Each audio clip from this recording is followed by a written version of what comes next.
Sidiri Appalaraju doctor, Palasa MLA, మంత్రి, fishing మంత్రి మన ప్రభుత్వంలో. సిదిరి అప్పలరాజు కొడుకు 18 ఏళ్ల పిల్లోడు బైకు తోలుతా ఉండి, కర్మవశాత్తు బైకు తోలుతా ఉండి ఎవరిలో గుద్ది బైకు తోలుతా ఉండి ఒక మనిషి చనిపోయాడు. యాక్సిడెంట్లు అవుతా ఉంటాయి, చేసింది నేను కరెక్ట్ అని నేను చెప్పను. బట్ ఆ పిల్లోడు 18 ఏళ్ల పిల్లోడు బైక్ తోలుతా ఉండి ఆ పిల్లోడికి ఏం తెలుస్తుంది? ఒకసారి జరుగుతాయి. జరిగినప్పుడు నువ్వేం చేస్తా ఉన్నావు? ప్రభుత్వం ఏం చేసిందో తెలుసా? ఆ సిదిరి అప్పలరాజు కొడుకును మర్డర్ కేసులో హోమిసైడ్ సెక్షన్ పెట్టి ఇరికించాలని ప్రయత్నం చేసింది. నిజంగా ఈ ప్రభుత్వం మానవత్వం ఉందని అడుగుతా ఉన్నా. చివరికి జడ్జి తప్పులు బట్టి ఏం సెక్షన్ పెడతానారయ్యా మీరు? 18 ఏళ్ల పిల్లోడి మీద మర్డర్ కేసు ఏంది పెట్టడము?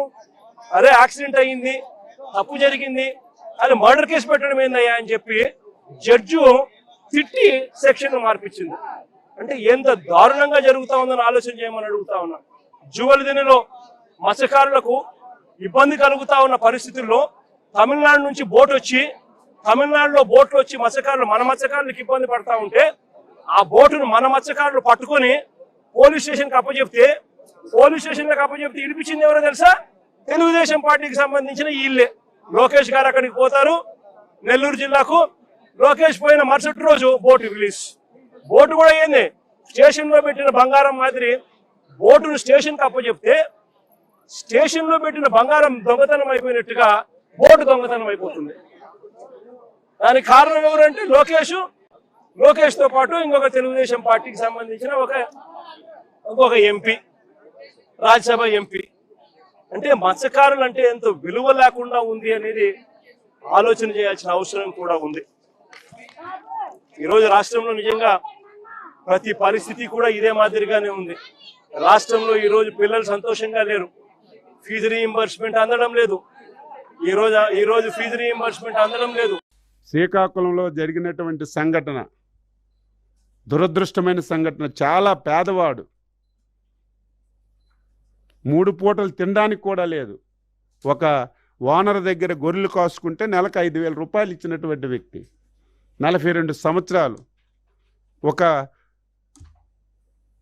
మెంటల్ డిజాస్టర్ అయినటువంటి వైఫ్, 2 పిల్లలు. ఏ రకంగా స్పందించాలి?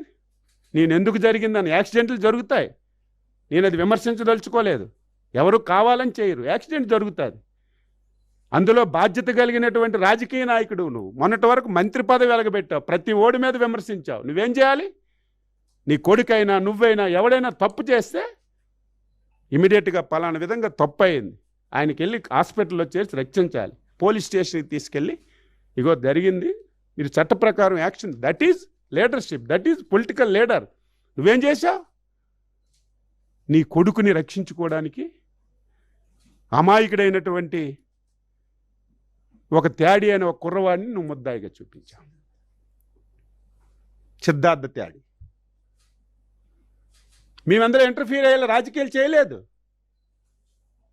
నీలాగా ఇలాంటి అవకాశాలు వస్తే వెంటనే రాజకీయాలు చేసి జైల్లో పడేసి ఇష్టం వచ్చినట్టుగా ఇబ్బంది పడి మేమేం చేయలేదు. చట్టం తన ప్రకారం తాను చేస్తుంది.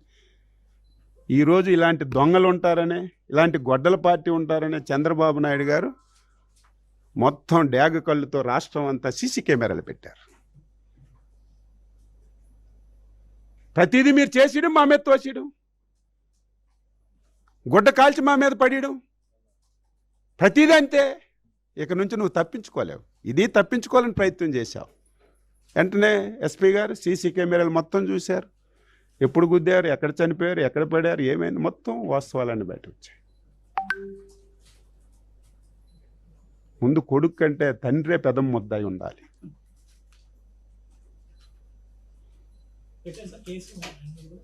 నేను దాని జోలికి పోవాలి. చట్టం తన పని చేసుకుపోతుంది. చట్టం తన చనిపో దీనికి ఆన్సర్ చేయమంటున్నాను. నీ కొడుకు చంపేశాడు, కావాలని చంపాడని నేను అనడం లేదు. నీ కొడుకు డ్రైవ్ చేసినటువంటి మోటార్ సైకిల్ కింద చనిపోయాడు. నువ్వు పొలిటీషియను, మొన్నటి వరకు మంత్రి చేశావు, నీకు చట్టం తెలుసు. నువ్వేం చేయాలి?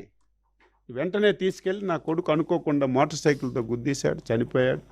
ఇమీడియట్గా పేషెంట్ని రక్షించడానికి ప్రయత్నం చేయాలి. రక్షించలేదు, ఒక తుప్పల్లో పడి వెళ్ళిపోయాడు, ఇమీడియట్గా చనిపోయాడు. వీళ్ళు మా గురించి మాట్లాడుతున్నారు.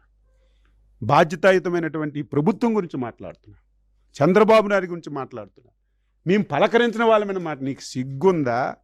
ఆ మాట్లాడే నైతిక హక్కు ఉందా? చంద్రబాబు నాయుడు ప్రభుత్వంలో విపత్తు వస్తే అరగంటలో 1 నిమిషంలో ఉన్నటువంటి వ్యక్తులు అందరం ఉన్నాం. ఎవరూ వెళ్ళలేదంట. ఏం కొండపల్లి శ్రీనివాసరావు గారు మా ప్రభుత్వంలో మంత్రి కాదా? 1 నిమిషంలో అక్కడికి వెళ్ళలేదా? రెండో రోజు ఎంక్వైరీలన్నీ తర్వాత ముందే డబ్బిద్దామని నా సహచరుడు మత్స్యకార మంత్రి కొల్లు రవీంద్రకి చెక్కులు ఇచ్చి విశాఖపట్నం పంపించి ఫ్యామిలీస్కి పలకరించి వాళ్ళకి చేతుల్లో వచ్చి నీ కళ్ళు కనబడవా? నీ పేపర్లు నీ టీవీల్లో ఆ విషయాలు ఏం తెలియవు నీకు? ఇష్టం వచ్చినట్టు మాట. ఎవడూ రాలేదు, ఎవడూ పట్టించుకోలేదట. పోనీ నీ హయాంలో నువ్వు అధికారం ఉన్నప్పుడు ఏదో జరిగిన సంఘటనకి అంశాల మీద వెళ్ళి నువ్వన్నీ పలకరిస్తే ఈరోజు మాట్లాడితే దానికి అర్థం ఉంది. నువ్వు అధికారం ఉన్నప్పుడు ఒక్కళ్ళనంటే ఒక్కళ్ళని పలకరించలేదు. ప్రతిపక్షంలో ఉన్నప్పుడు రాజకీయం చేయడానికి నువ్వు ప్రయత్నం చేస్తున్నావు. నిన్ను విడిచిపెట్టం. ప్రతిదీ వాస్తవాలు చెప్తావు. నేను చెప్పింది ఈరోజు వాస్తవం అవునా కాదా? నీ హయాంలో నువ్వెవరికైనా డబ్బులు ఇచ్చావా? నీ హయాంలో చనిపోతే ఎవరికైనా నువ్వు పలకరించావా? నేవీ ఉంది, కోస్ట్ గార్డ్ ఉంది,